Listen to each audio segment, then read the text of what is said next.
Now to a breakdown on the death of an Iranian woman who died after being detained by Iran's mortality police. Her death is sparking protests across Iran and the globe, and now the UN's Humanitarian Rights Office issuing several warnings for Iranian authorities.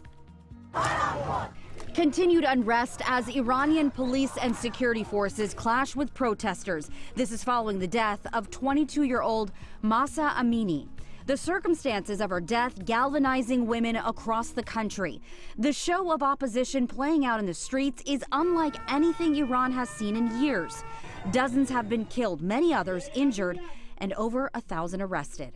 The United Nations Human Rights Office today condemning the response by Iranian authorities, pointing to a disproportionate use of force, with some officers reportedly firing on demonstrators. We are extremely concerned by the apparent unnecessary and disproportionate use of force against protesters.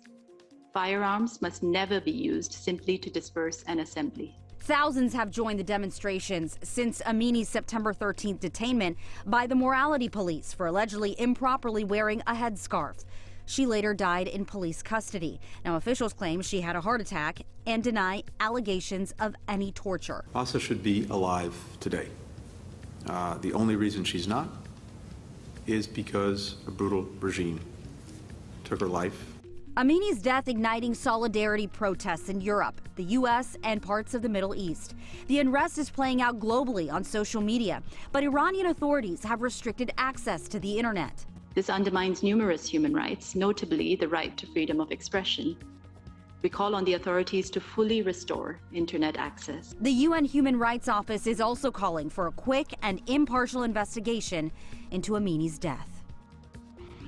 Iranians are getting support from Houstonians. Take a look here. Dozens gathered in the Galleria area earlier today for a solidarity rally. They're bringing attention to the issues in Iran and denouncing the regime there.